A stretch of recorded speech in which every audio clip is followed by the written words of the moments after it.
computer. All right, hello and welcome. This is the Chapter 7 extended for programming quantum computers. A lot of people are on vacation, so watching online, but I've got one solid person. Thanks, Matt, for joining live. And so we're going to continue working through Chapter 7. It's a really big chapter, so we took actually an hour going over the first half last week. And then Matt, thank you. You shared some additional context in the Slack. So if you are participating after the fact, do look at the section in the Slack. But what we're going to do is we're just going to get into it, and we're just going to kind of pick up where we left off and continue working through the code and examples in Chapter 7. So let me share my screen. And let me switch to the right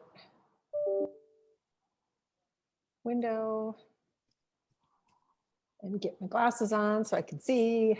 So, all right. So last week, we were up to the point in the QFT, or the quantum Fourier transform, where we were learning how to use it, and we were learning how it can help us get patterns out of a computational register. And so we were working through that. And then we ended last week with talking about, in addition to the what to do and how to do it, the why to do it. And again, I think this is just such a huge part of understanding because quantum computing is weird. It's very unintuitive, and it takes a lot of stretching your brain to get your head around it. So why would you care? And stuff like this really sticks with me. We talked about it last week, whereas the blue line is at what number of bits or qubits the classical version of this, which is the fast Fourier transform, starts to break down. And that is really where we stopped because we were understanding why we're going to this effort and why we're working with the QFT. So now in this next part, the authors start talking about, again, they're always making the analogy to FFTs and I think it's DFTs, discrete Fourier transforms, if I remember correctly. So, so they said, given the importance of the FFT to the wide-ranging field of signal processing, it's very tempting to think the main use of the QFT is to provide an exponentially faster implementation. But the output of the DFT is digital values. And you might remember that from last week. They were talking about signal processing. The output of QFTs is locked in our register. Because again, anytime that we have computation going on in a quantum register, if we read it, we destroy it. So in order to benefit from the computation we can do, we have to kind of take a next step. So, and they specifically say the challenges, how do we get our signal in to the input quantum register in the first place, which I actually hadn't thought about till I read that. I was thinking about how do we get it out. Number two is how do we get it out? How do we access the result? And then they go on to say that getting the signal into the register isn't easy. And the square wave problem example that we studied in 718 could be generated with a fairly simple quantum program. But if we intend to input arbitrary conventional data, then we maybe don't have such a simple use case to go in. And they go on to say, for some signals, the cost of initializing the input register may wipe out the QFT benefit. Now they just, go ahead. I was gonna say that's interesting because one of the examples that in that video I shared on Slack, where I'm going, okay, what is this used for in the real world? He actually, in his third and final example, he analyzes the number of travelers on the subway. Mm-hmm. And so they are using, I forgot what kind of empirical, basically they've taken data and sample points from actual people. And it's like, well, how do you set up your QC register with those numbers? I don't know. I imagine the permutations of all these, you know, changes and flips and the bits just to get those numbers into your register would be quite complex. So you can't just type in that binary number. Well, again, you know, one of the things the book kind of just doesn't really go deeply into, as compared to some other resources that I've seen, is how to set up your problems. How to, they talked about in the beginning, decompose a problem into the classical portion and the quantum portion. And it's with good reason, because you then have to go into the math of it, right? So they're really just kind of touching a subset, which is once it's in the register, then how do you work with it, right? And they're just kind of saying, hey, look, it might be more difficult than you think to get it in the register, but they're not really telling you how. So, so they do say there are techniques for preparing certain kinds of superpositions more in QPU register more easily. Although often these require additions to standard hardware. In chapter 9, we'll be seeing one technique. So to me, I read that and I go, oh, okay, there's more to know, but we'll focus on the other side of it coming up here, which is how do we read an answer from the register? So they go on to say for simple single frequency QFTs, reading, and you'll remember that's the one with the two rotations, right? Or it was like or like that, and it was 2, right? Because all the magnitudes or frequencies, whatever it's called, were the same. Reading out gives you an unambiguous answer. But if you have more complex signals, then you get a superposition of frequency values. And when you read that, you only randomly attain one of the frequencies. And they go on to say the final state of the Q after QFT can still be useful in certain cases.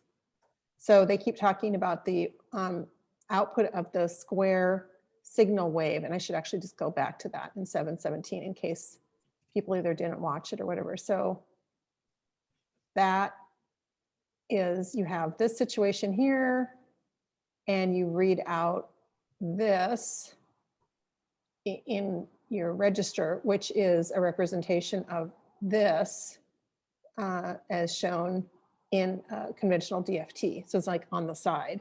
So that's what they're talking about there when they say, consider the output from the square wave. That's what they're talking about that. If an application, the one calling the QFT, is okay with randomly getting an answer that is, quote, the dominant frequency or multiple, then it's okay. So there are 8 correct answers in the square wave, always get one of them. If the application can verify desired answer, they can detect whether a random outcome from reading the QFT output state is suitable. If not, it can run it again.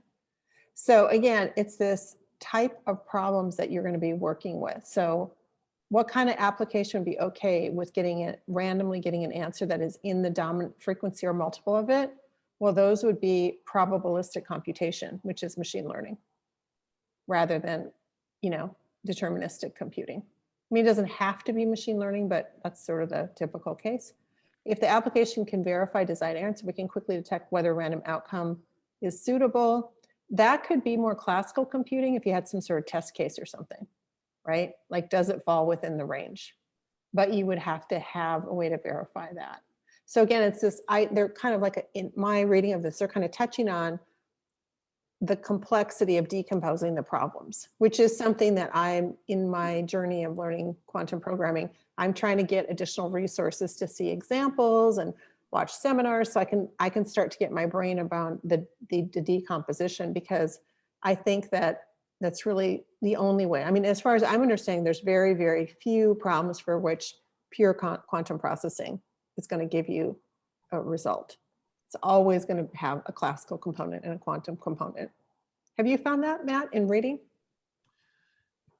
Yeah, I think so. And I keep going back to, again, in my naivete with quantum computing so far, just that concept of, okay, like even a high-end video game machine, a lot of the processing power still takes place on the CPU, and only the advanced graphics or AI gets thrown off onto the GPU. Right. And so I keep having that idea in my head. We're going to do a lot of the classical computation on normal computers, but then you're going to take these Shor's algorithm, QFTs, and other things and throw that at a quantum computer and then somehow get our result back. And that's that's exactly what they say. In these ways, signal processing of the QFT can still offer valuable phase manipulation primitive. And then we're going to see that with Shor's algorithm, which is a very famous quantum a problem, a factoring algorithm in 12. I think with microservices, maybe I'm thinking of it too simplistically, but I kind of feel like we're really in a great time to take advantage of something like that. So you could have some long business process, whether it's in Azure or Amazon or Google or something that has all these steps, they're handing things off, various queues and whatnot. But one of those things is throwing it in a bucket that a quantum computer is going to pull out of, you know, and do its thing and then throw its answer into another bucket that someone will watch for.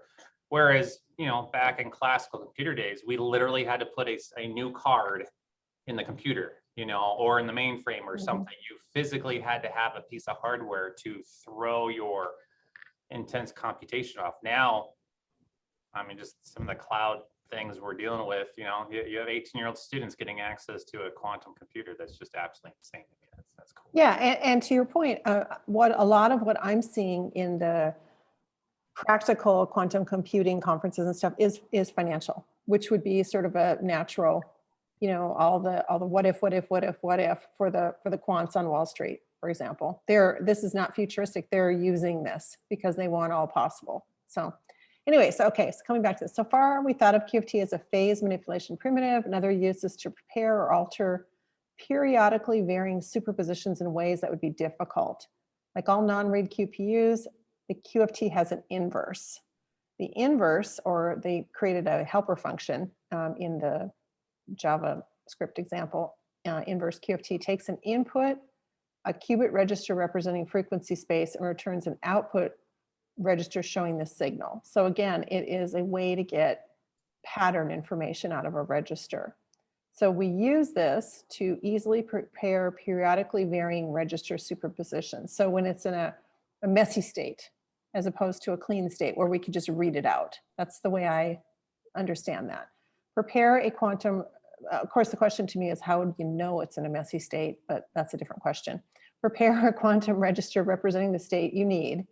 It's often easier than preparing the state directly with a more complicated circuit. Okay, again, I feel like they're giving me a little hint about something, but maybe not the full information. Apply the invert QFT function to return the required signal in the register. So here they're showing a qubit register with relative phase oscillating 3 times. Okay, I can now actually see this. I'm like reading sheet music, isn't it? Where Yes. where it can be, woo, you can just literally see it now, which is kind of cool. We're getting a little bit of fluency, I think, with this visual tool, where in the beginning we were struggling with it. So I'm feeling happy about that. Mhm. So converting frequency into state. So, all right, let's take a look at that. So we did that one last week. So 7.5, all right. So got 4 qubits. Okay, we are going to write the frequency and then turn it into a signal. So let's see what it looks like. So here we've got it. And we wrote the frequency and flipped it for some reason. And then when we invert it, this doesn't seem complicated to me. So I'm not really understanding. It seems like a simple starting point that becomes complicated. So I'm not, maybe I need to read more in the book. Did you get to this one yet? Or is this? Yeah, the way I kind of read it is we're doing the reverse, and it sounded like he was saying, let's say you know your amplitude to begin with. Right. So we're going to feed the amplitude in. Okay. And then swap it. We're going to get all the messy phases that would turn into that amplitude. Now, the interesting part, the question I have, and you kind of taught me to keep asking these questions. In prior examples, like that square wave, you saw multiple possible amplitudes. Now, some of them are more likely than others. So here he has started with an amplitude of 3. Mm-hmm.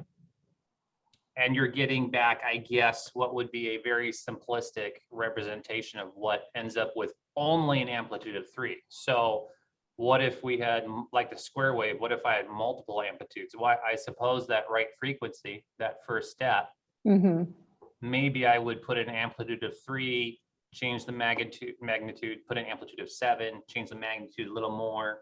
Right. Then when I reverse it, I get this cool messy, but yeah.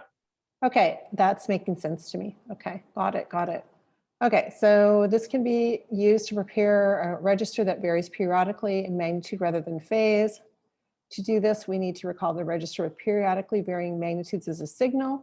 So in frequency space, we need a symmetric representation for the inverse QFT to act on. And again, that's that.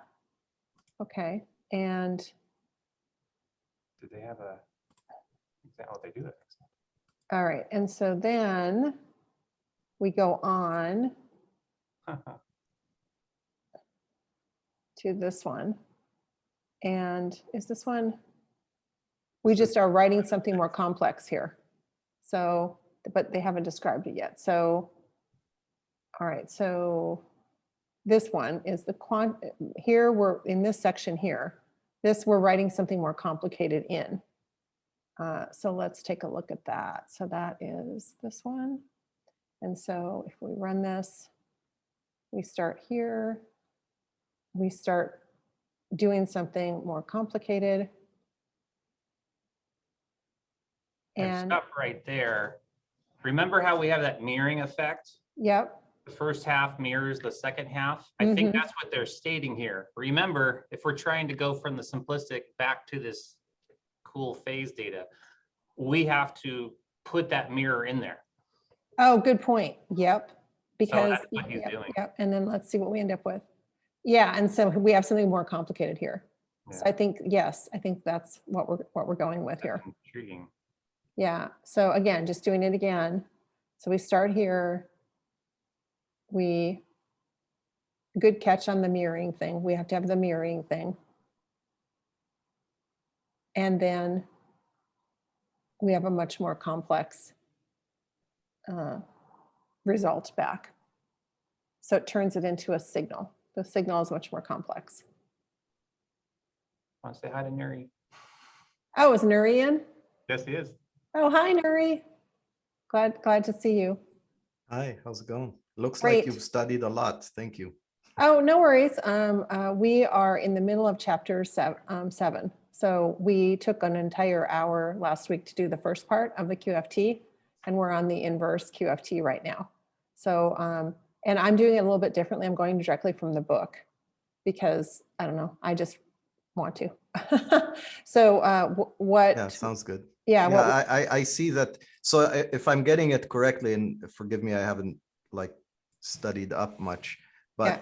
From what I know of FFTs and stuff, it looks like there's a play here where if you can use a fast Fourier transform to take a whole bunch of signals and turn them into frequency magnitude space and back and forth, right? So it looks like here the point of this latest rigmarole is to create the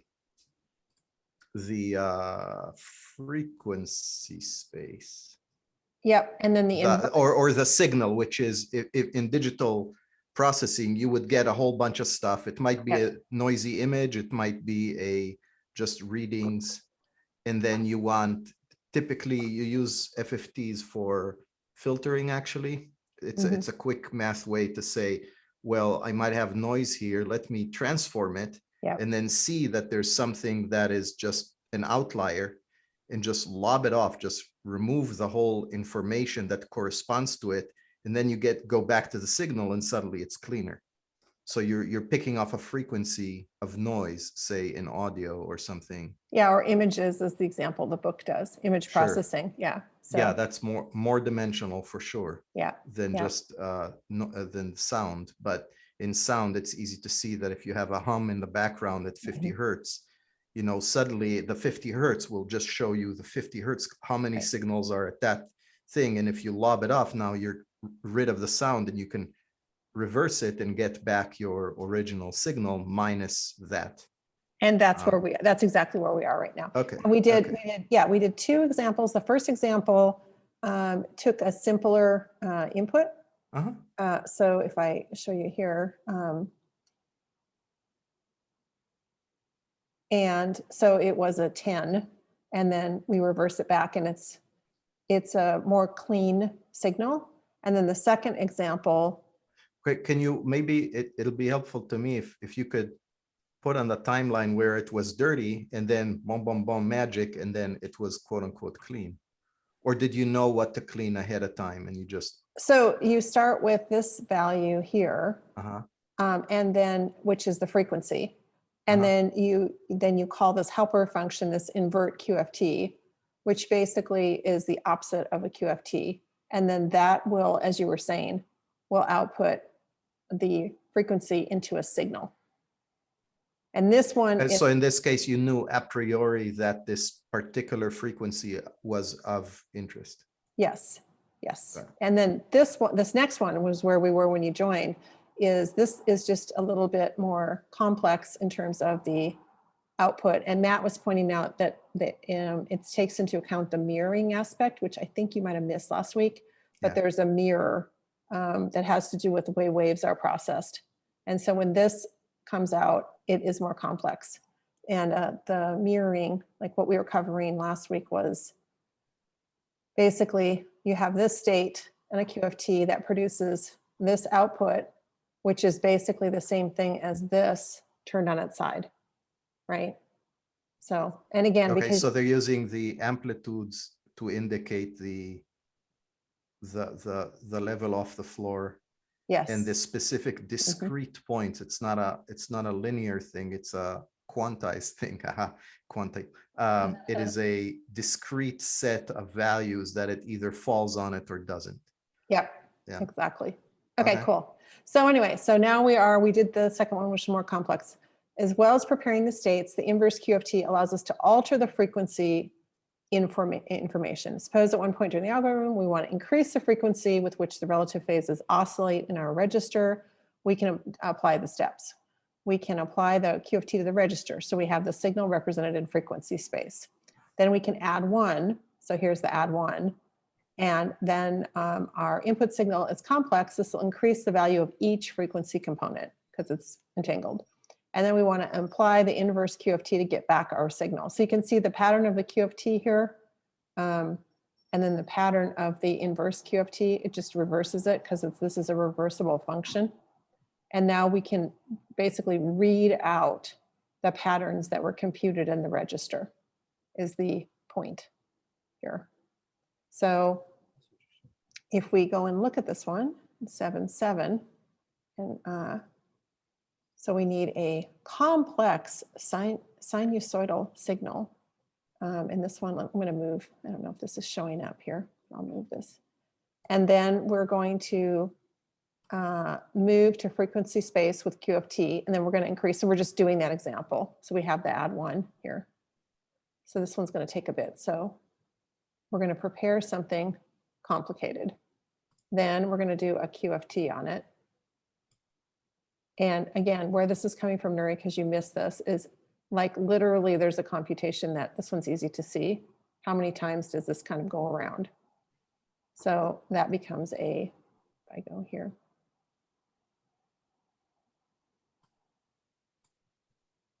So they're encoding sinus as the angle from the middle. Is that the thing? It's all phase? Yep. So this has gone around twice, right?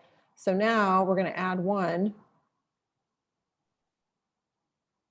And then we're going to do an invert. And so now these angles are going to be different because we added one. Okay. What does add one mean? Add one means add one to the register.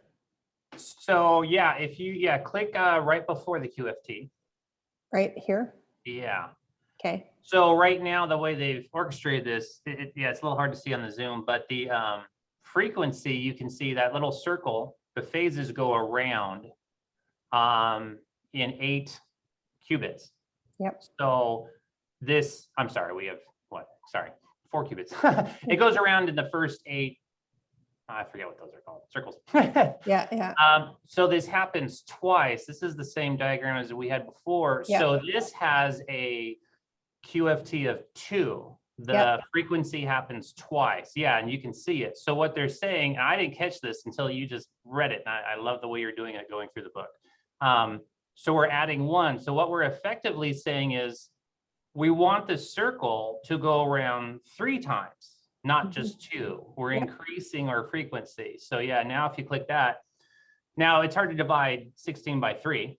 It gets a little messy, but if you look, circle number 5 is almost all the way around. Circle number 6 has started going around the second time. If you keep following it all the way through, circle number 10, I believe, is almost all the way around for the second time. Circle 11 starts the third path. And by the time we get to the end, we're ready to. So this circle is now rotating 3 times. Mhm. And I did catch, I'm like asked the same question, adding 1 to what? That is, I realized, oh my gosh, you know, this Yeah. thing used to happen twice. We've now told it to happen 3 times. And the idea here is that in your register, you prepare some input, you then do the conversion, you can do computation in the register, and then you do the inversion to get the information back out. And so the sort of key question is, why don't you just read it?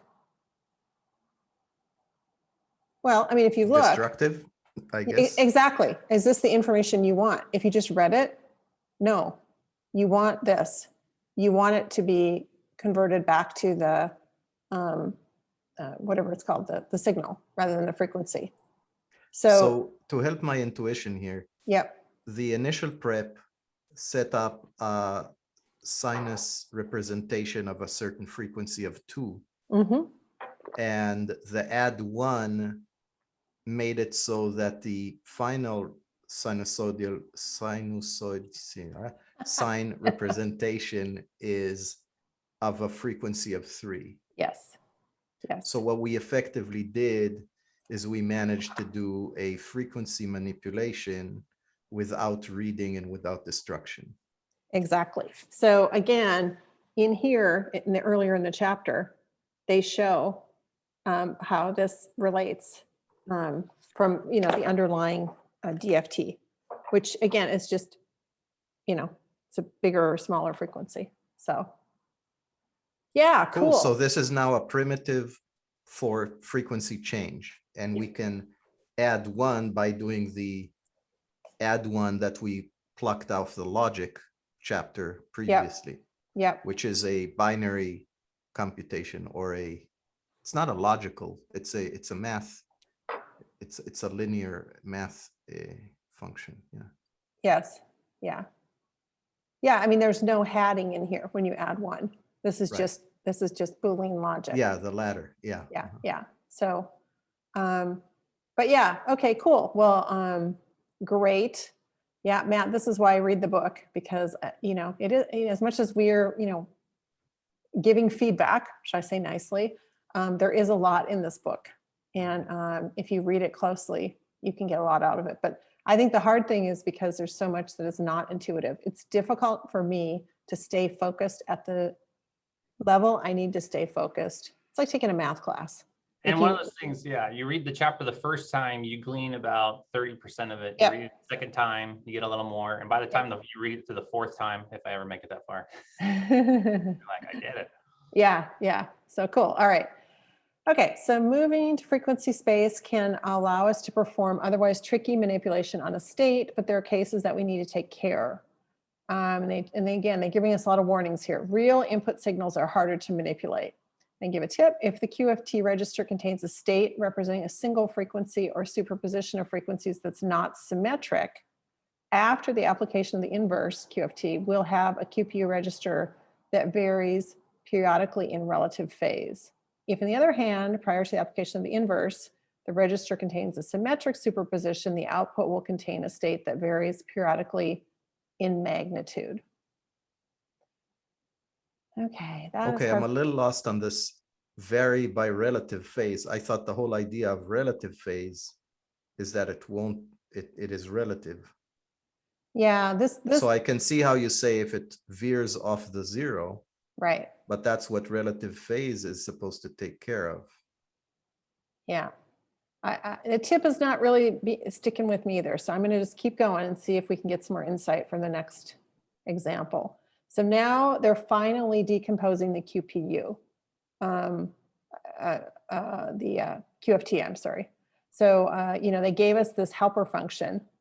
And so now they're showing operation by operation how they implemented the QFT as a function on our simulated QPU.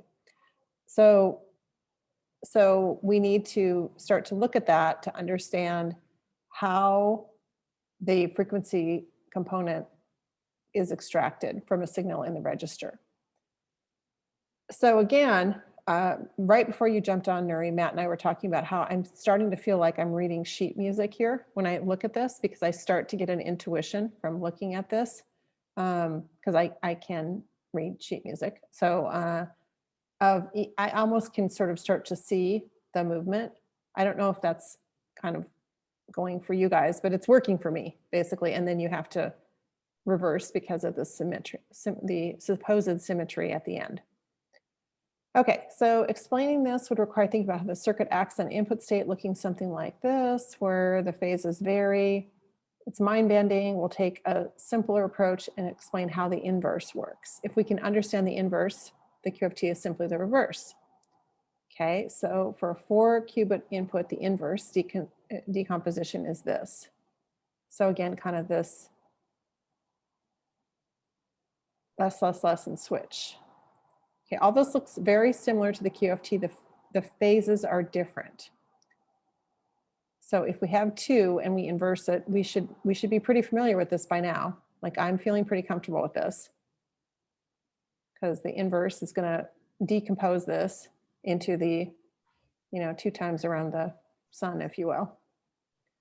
There's more than one way that the circuits for the QFT and the inverse can be written. We've chosen forms here that are especially convenient for helping us explain the action. If you see different circuits, it's worth checking if they're equivalent. Okay, and then here's the intuition. We provide the inverse with an n-qubit input register encoding some integer n, 2, for example. We imagine scanning along the output registers 2 to the n values. We need each consecutive value's relative phase to rotate enough to perform a full 360 every 2 to the n over n circles. This means in order to produce our desired output, we need each consecutive circle to have its relative phase rotated by an additional 360 degrees times n over 2 to the n, as shown below, which this makes more sense to me on this. I mean, I can get it, but it makes more sense here, which they're actually showing now the actual math for the 2 case, which I'm feeling pretty good about this. I don't know, how are you guys feeling? Is this making sense to you? Mm-hmm. Yeah. Good. This is cold reading for me, so I'm. No, I just know, trying to follow around. I know, Nuri, you've been. This is like, can you? It may not be because you haven't read it yet, but basically here they're doing the math that is here, that is showing how the inverse QFT actually works, which is being translated from here, 9045. So in that case of, yeah, you had that number 2 circle. Yeah. I'm blanking on what we call that, but anyway. Yeah. And you can see, okay, we've given you an input frequency of 2. Mm-hmm. So rotate however many circles you have that you're in by exactly what you would need to get around twice. Yep. And it's like, oh, that makes sense. And now if you're like, okay, well, if that's the inverse, then just do the opposite to start with some weird set of phases and get your magnitudes. And it's like, yeah, okay. Yep. That's it right there. That's what they're trying to show you.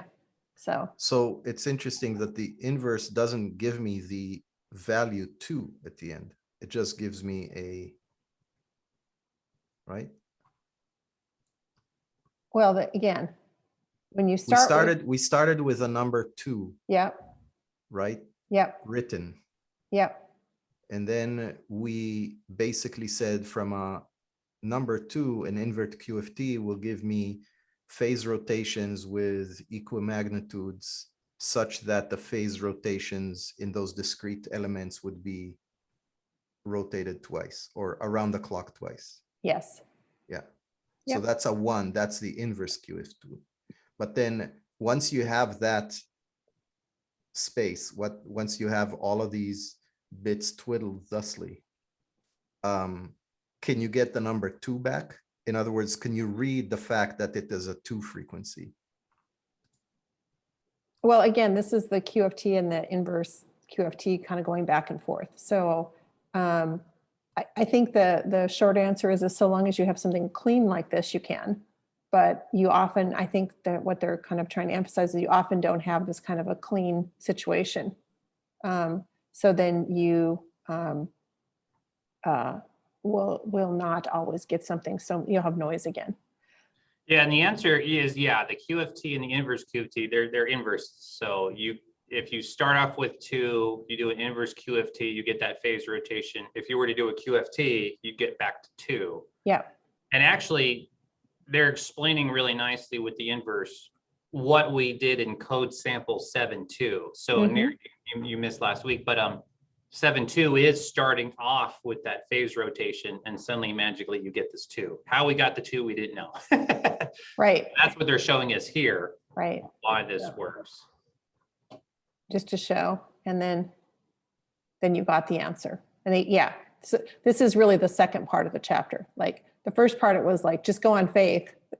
This is, you'll get it, but they didn't explain how you would get it. So, okay, so going on, the inverse is a cleverly compact way of implementing the conditional rotation rule. So we've seen that, okay. Determine the value of whatever that symbol means, n over 2 times 360. Rotate the phase of each circle in the register of the angle by a multiple of the angle found in the previous step, where the multiple is the circle's decimal value. The inverse QFT performs both the steps in an ingeniously compact way. We're going to look at it individually.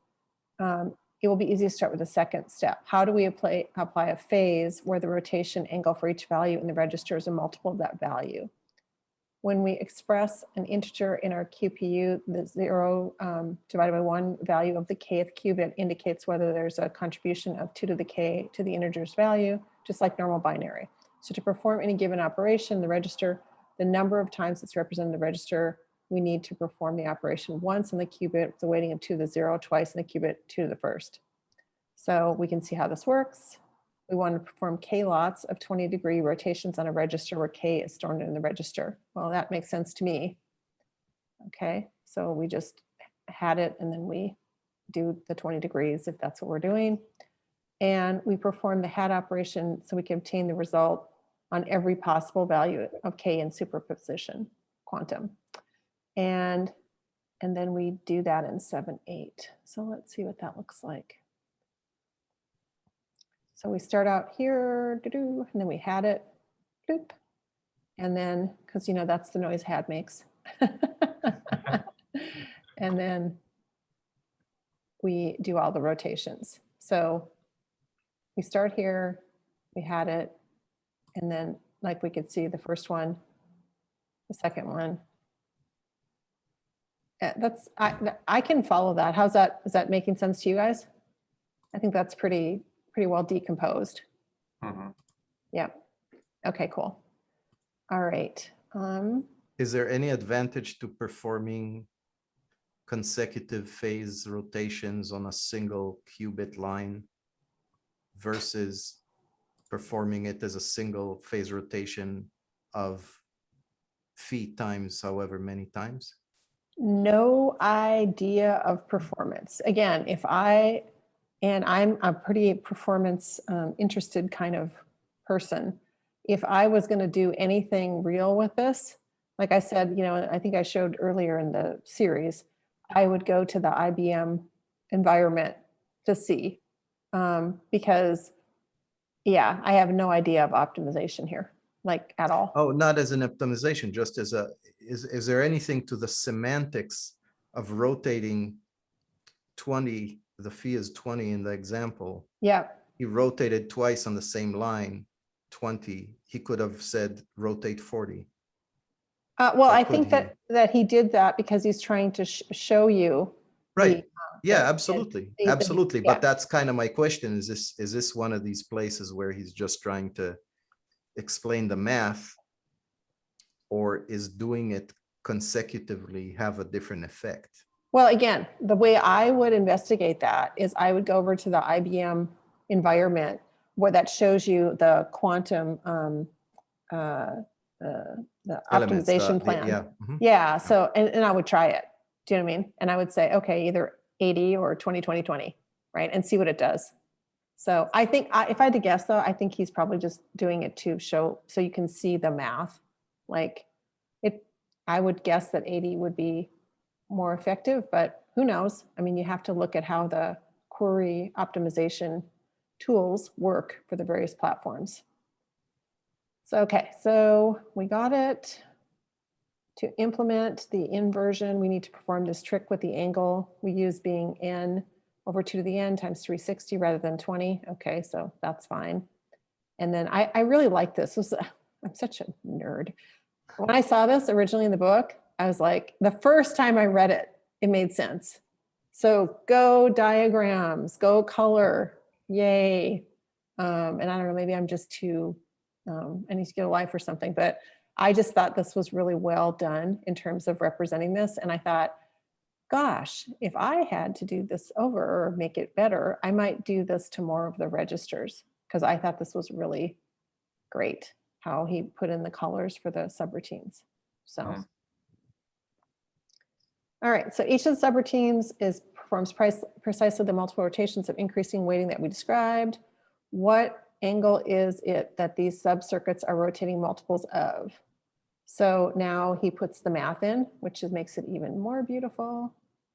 So, and again, this really clicked in with me. I was like, okay, I can really visualize it here. How are you guys feeling about this? Was this useful for you?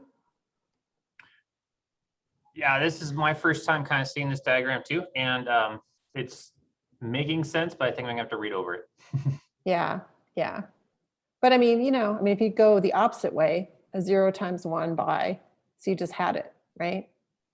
So I'm sorry, the first byte by 8, and then this one by 4, and this one by 2, and this one by 1. So, all right, so if you're following carefully, you'll notice this actually applies the rotations in the reverse order, but we'll see how to deal with this problem shortly. Look at the first subcircuit. We can confirm that the rotation of n over 2 to the n times 360 on the highest weight qubit. So, okay, great. Each C phase in the subroutine conditionally rotates the 0 by 8 qubit by an angle that is the same proportion of 360 as the condition qubit is of 2 to the n. For example, the C phase is acting between the 4th and the 8th qubits. In 733 rotates the highest weight by 90. Yeah, there. And then 4 divided by 2 to the 4th, 90 divided by 360. So we're building up the rotations. What about the highest weight qubit? The binary expansion should also require performing conditional relative phase rotation of 180 on the highest weight qubit dependent on the value. The had operation in 733 does this precisely here. Does this precisely. Okay, the had serves another purpose, generates a superposition. Okay, so each subsequent subcircuit effectively performs a roll left, shifting up the weight of the angle associated with each qubit. Okay, so that it's the second qubit is associated with the rotation of 90 rather than 45. Each subcircuit multiplies by the phase by n over 2 to the n times 360 applies by 2 before imparting it to the particular qubit it acts on, just as required. Taken together, this performs the conditional rotation we need for the inverse, but with one problem. Everything's upside down. Subcircuit 1 rotates the 8th qubit by a single multiple to phase, whereas in the previous figure, it showed we should rotate by 8 times. That's why we need exchanges. So that is what you were saying, Matt, the exchange at the end, because it's upside down. So we need to, how clever is that? The authors clearly like this. The inverse QFT circuit performs multiple steps needed for a desired periodically varying output, all compressed into a small multi-purpose set of operations. To simplify our preceding explanation, we restrict ourselves to a single integer input. Yes, this is actually really important. 2 or 3. That was our input, but the QPU operations work just as well in a superposition of inputs. Yes, but they didn't show us that. In this chapter, you've learned about one of the most powerful primitives, the QFT, while the AA primitive allows us to extract information about discrete values in the phases, the QFT allows us to extract information about patterns. And we're going to see in chapter 12, this primitive is at the core of some of the most powerful algorithms, including Shor's algorithm, which kind of started it all off. So whew, that was a long chapter, and I am feeling better. How are you guys feeling about this? Yeah, when we first started the chapter, again, I wasn't sure exactly where Fourier transforms apply. And so what I wrote in the Slack and the video I found, I'm like, oh, now I understand what we're trying to do. And just in my little simple example in the Slack, I kind of said, if someone said, we're going to show you how to, find the purple people eater coefficient, I'll be like, okay, whatever, I'll take your word for it. But if someone said, oh, we're going to show you how to create a web store using some fancy new language, I know what a web store is. I know what components it should have and how it should react. I'm just going to take that knowledge and learn it in this new way. So now that I have a much better understanding of where Fourier transforms are used, it was easier for me to see how they're doing it in quantum computing. So yeah, the biggest thing is extracting patterns out of the register without being destructive. That's the big takeaway. As Nuri was saying, as being applicable to problems that are decomposed with noise in them, whether it's sound or whether it's pictures or video. This is being used very much in some of the big players in ad tech, fintech, and it's already out there. So one of the things that I am doing as I'm learning more about the underlying hardware, I watched a really good video from it wasn't IBM, it was Intel, about different methods of creating QPUs.